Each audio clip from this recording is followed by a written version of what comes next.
Hi,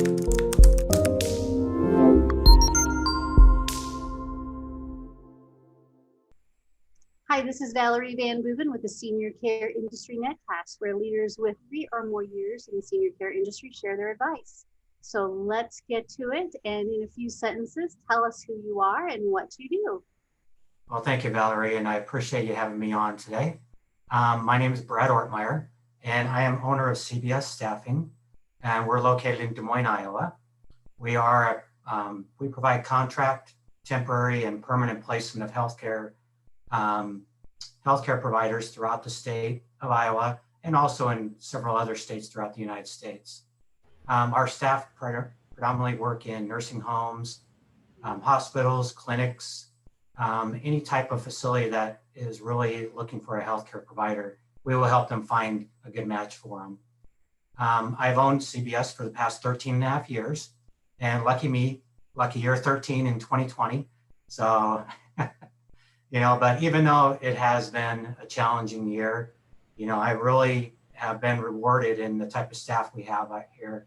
And, they've really stepped up to bat, especially during the difficult times they've had. Oh my gosh. I can't even imagine what you've been through in the last few months, or what your staff has been through. What the need is out there is incredible. I mean, I'm sure that whether it's the state of Iowa or any state for that matter, hospitals need help and nursing homes need help. And this COVID thing is killing everybody here. I mean, I don't mean that literally. Sorry, that wasn't the right way to put that. But it's stressing everybody out. I mean, so many people are out because they're positive or because they've been exposed to somebody who's positive, or they're afraid to work, or the scenarios are unlimited with this. So it's great to talk to you because it's interesting to hear what your perspective has been. And my next question usually is, what's the best thing about serving aging adults? And I'm sure you could answer that, but maybe you'd want to talk to us about what it has been happening in the last few months and how you've been able to overcome some of the challenges we've had with staffing issues. Sure, I appreciate that, Valerie. And like I mentioned before, it has been very challenging, as you were discussing there. Not only for our staff, but for the facilities that our staff go into.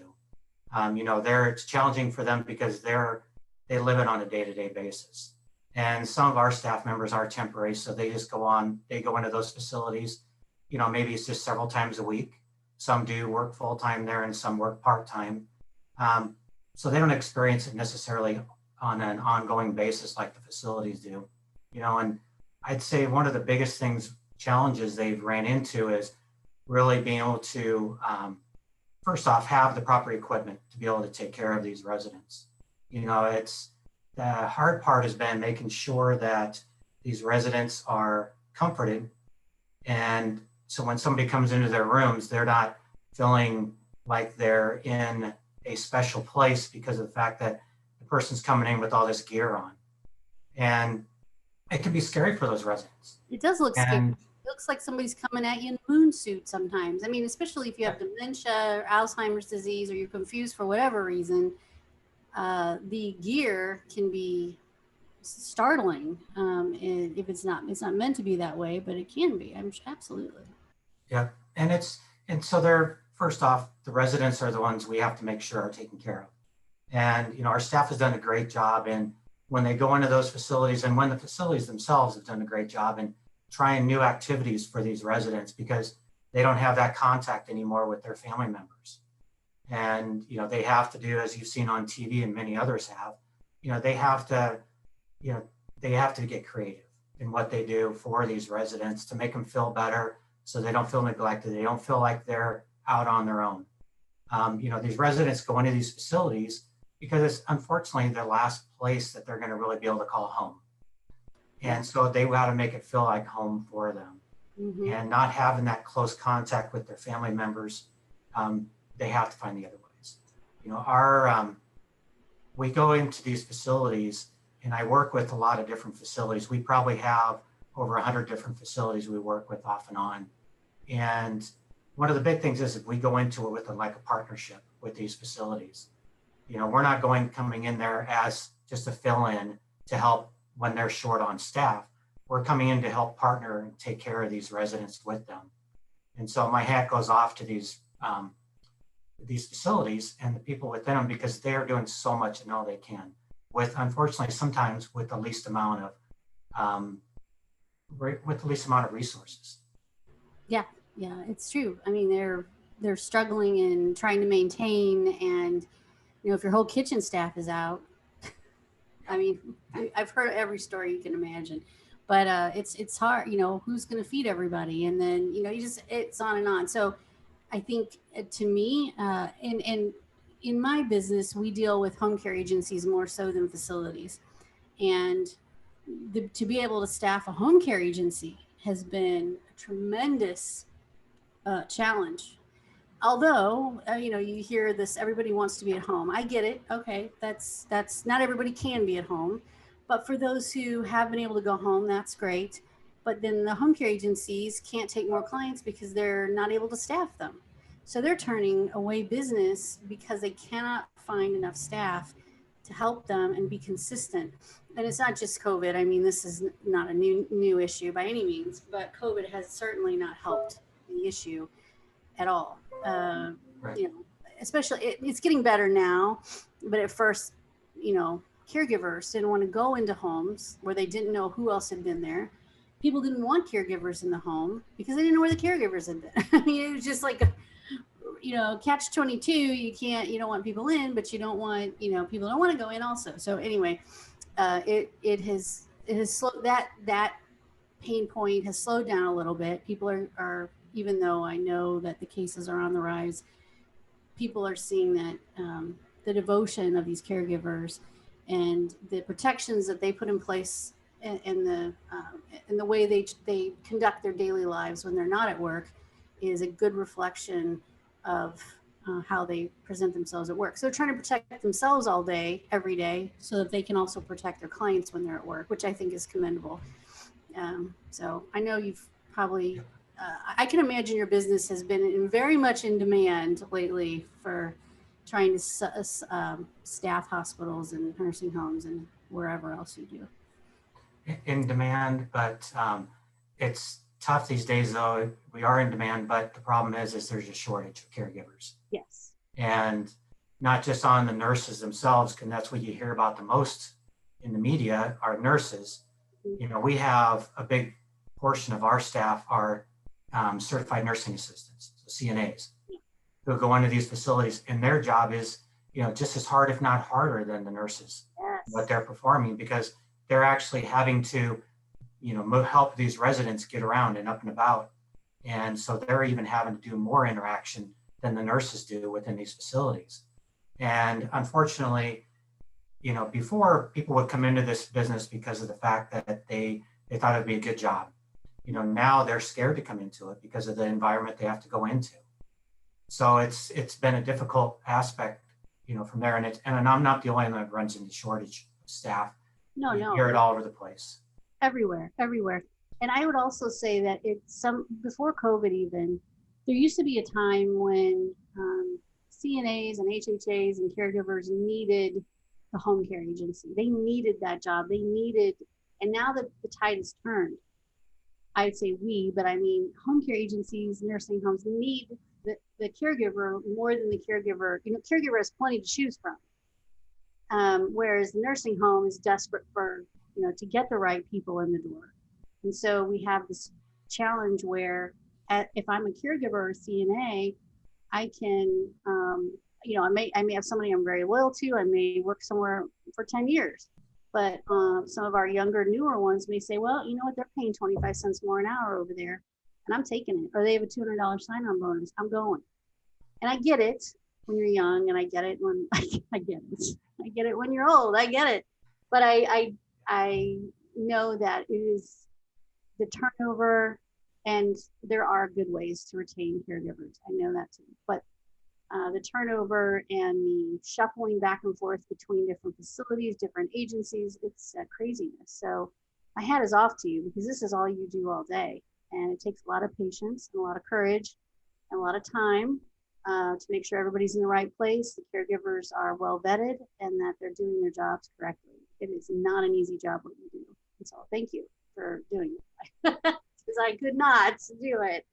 Well, as you can see, that's why I don't, the hair's getting a little shorter on top. So Yeah.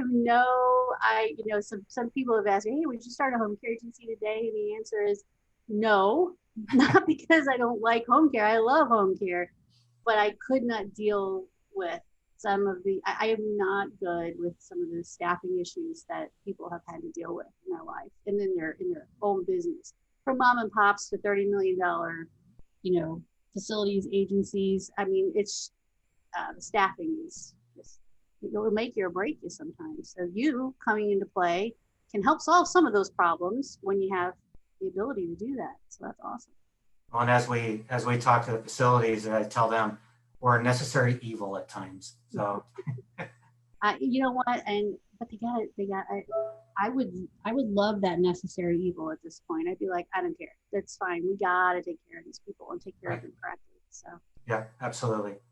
all right. A question I'm going to I ask everybody is, in your life and in your business, there have probably been organizations, people, your mom and dad, your grandparents, somebody who's really kind of set you in this direction to do what you do today. Something spurred you on, or they're just organizations out there that you think do a really great job.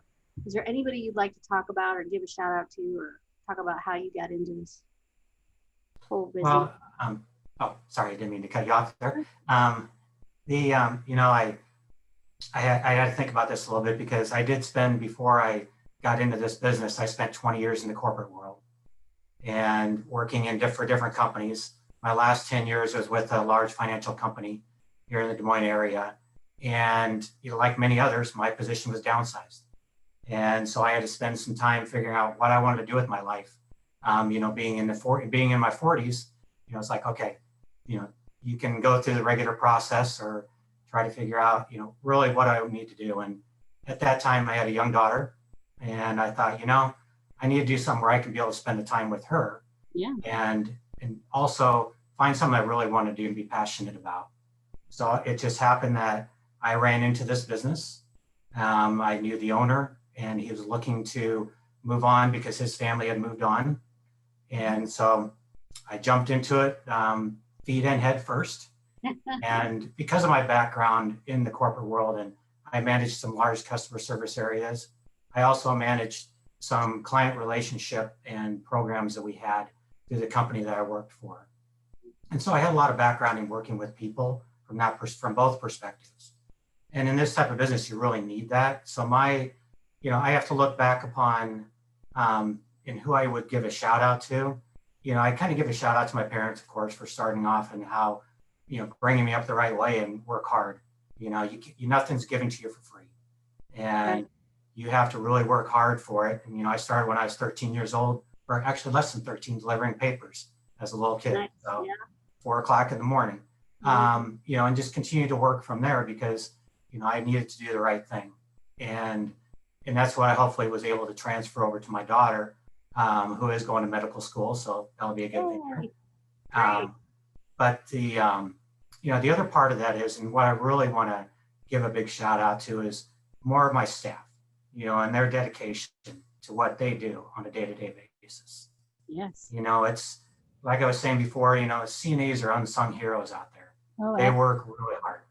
And, they're the ones that have to get these residents up and around every day with a smile on their face. Because as we talked about, these residents, this is their home. This is what they're calling home for now. And they have to help them make it feel like it's home. The nurses as well, make them feel comforted when they come in there and to give them shots or treatments or anything else they have going on.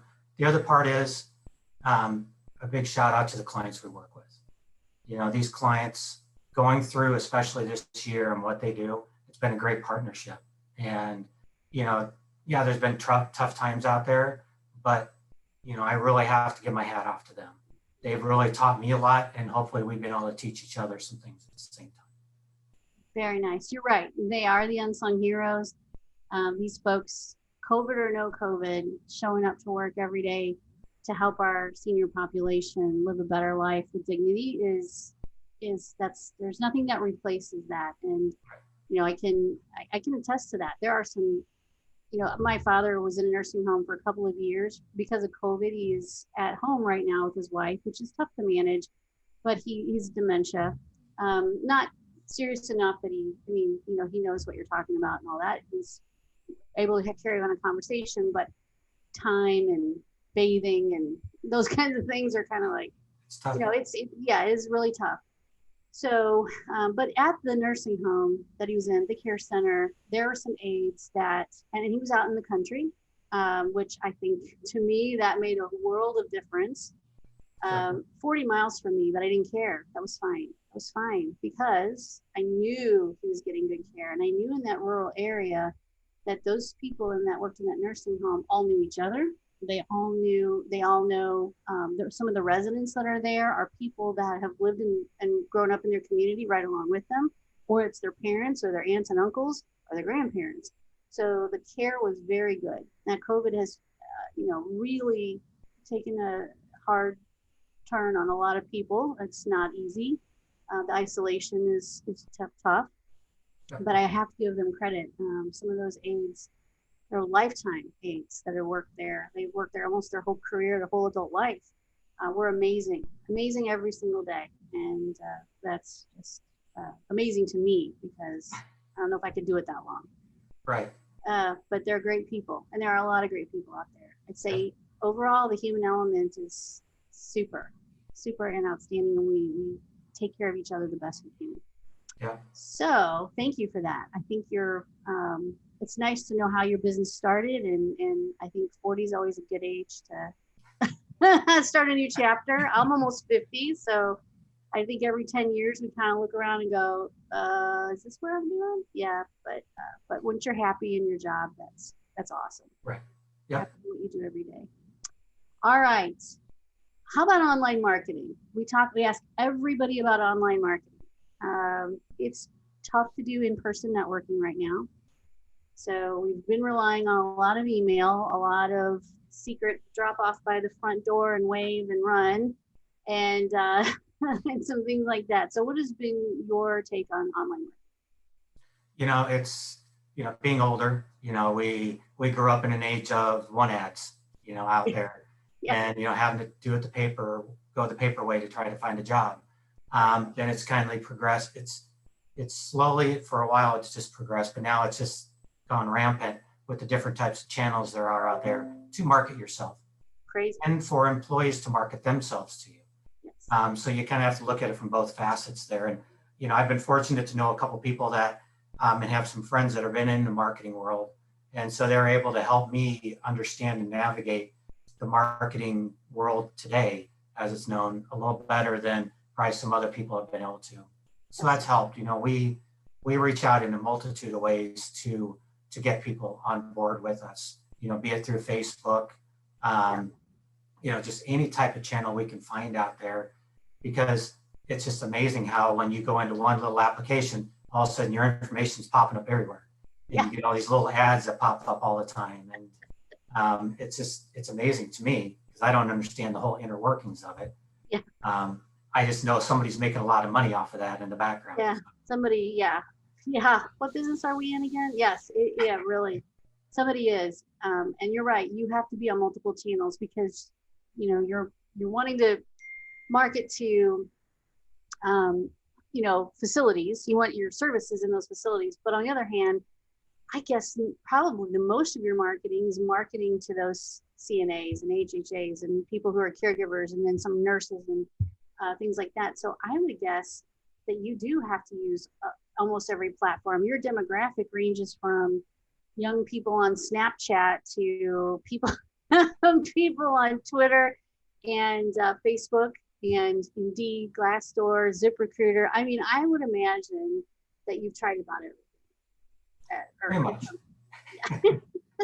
Is there any one thing that works really well that you found, or is it just a combination of hitting it all?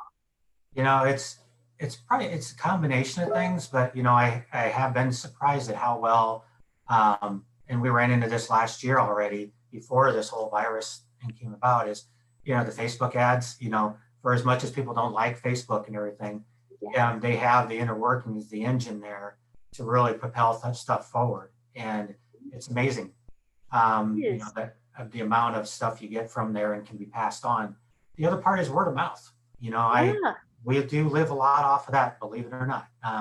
It's, since we've been in business for a while and we're one of the longer agencies in the area, people know us, people know of our name.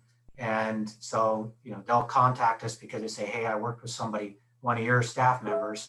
I'm interested in maybe coming on board or talking to you guys about it a little bit more. So it's really nice to hear that. That is awesome. Yes, those referrals are probably worth gold. You get the word of mouth referrals much better than anything else you can imagine. And I do agree with you that my experience, it just in limited, because I have not nearly the experience that you have, but in helping some of our home care agencies, to me, the Facebook ads, not in the job section necessarily, but just if you run a Facebook ad, what I find, and maybe you can speak to this, I don't know, in Indeed and ZipRecruiter and some of those, there is this curious thing that people do where they're trying to game the unemployment system. Now, I know not everybody does that, and that's coming from me, but they will fill out forms over and over and over again, and they have no intention of ever talking to you. Right. Because they have to show their unemployment counselor that they have actually applied for a job every week or every month, or I don't know what the thing is. Every state's probably different. So we see that happening a lot there. But in Facebook, it seems to me, there's still issues, but it seems to me that those people are more intentional because they see the ad, it comes up for them for another reason, and they didn't seek it out. It kind of came to them from whatever algorithm, or maybe they are looking for a job. But anyway, they see the ad, they apply, and they have more intention of following through. It's not because they're trying to prove that they applied for a job. It's because they're interested. So to me, that does work really well. That's just something that we've discovered along the way. You're absolutely right. There are those people out there that, their intention's unfortunately not to get a job. They're following through the process that they've been required to do, which is file a certain number of applications. Yeah. And just follow along with that so they can continue to get their benefits for that time being.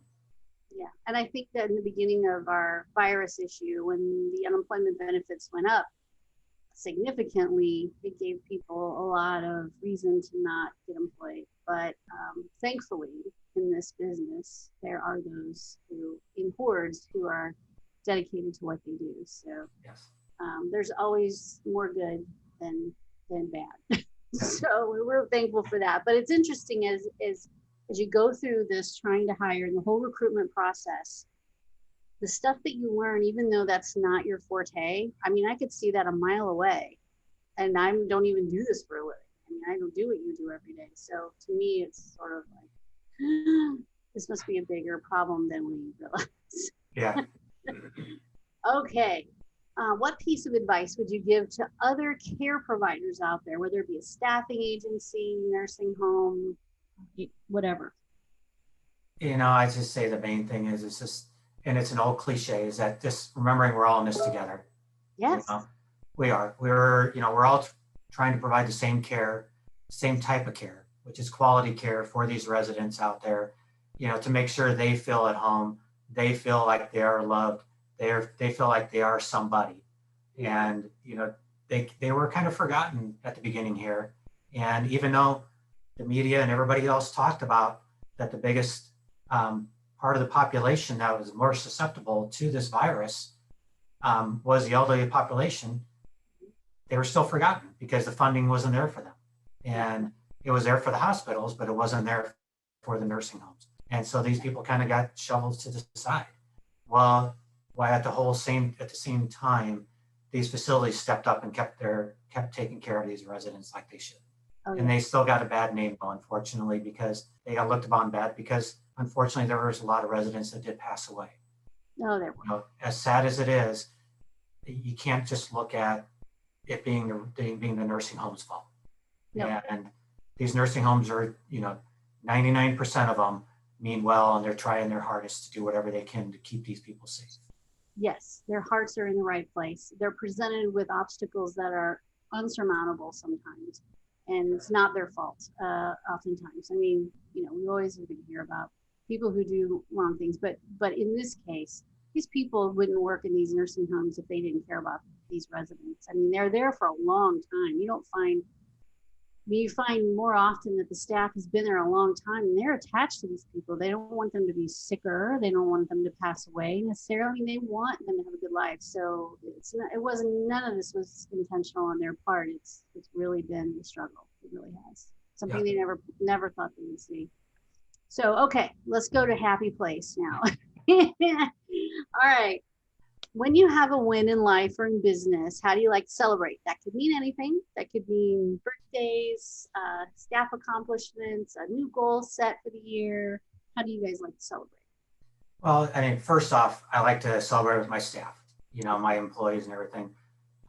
This year, even though as challenging as it was, I made it a point to really try to thank everybody and thank my employee, my staff, and really tell them, that I appreciate the work they're doing, because I don't know how they're really hearing it in the facilities.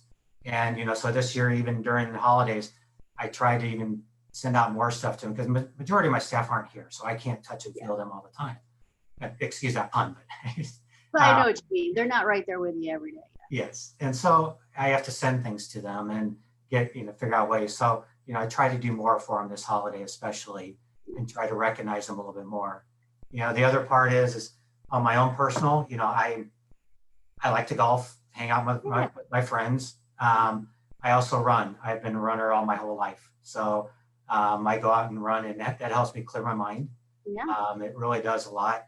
We got a new, just like a lot of other people, we adopted a rescue dog this spring. Nice. And he is the biggest goofball dog in the world. He's 2 years old, and he's half husky and half American bulldog. Wow. He's pretty good size, but he's got the husky look to him with the curl tail and everything, and he's just full of energy. So I do take him running with me. Very good. Yeah, he's been great from that perspective. It's nice to be able to go out and run, with him a little bit, and it's nice to be able to play with him that way too, because he's really kind of just gives that extra energy and a smile to you when playing with him. And I also bring him to work with me. So he hangs out at the office here with us. And just everybody kind of uses him as a therapy dog too. Yeah. Dogs are always good therapy. Yes, I have two. We have two in this house who are rescues, and they're funny as they could be. And, one's a big lab mix and one's a little fat beagle mix, and they are hysterical. And they're like our babies. And I have 3 teenagers and my husband, and we treat them like babies. My husband rolls his eyes, but he still loves the dogs. He's like, oh my God, are you feeding that dog with a spoon, really? I'm like, no, he just needs a little help. He's like, oh my God. Must be giving him peanut butter. Yes. How do you give them peanut butter on a spoon, especially if they have to take a little medicine or something?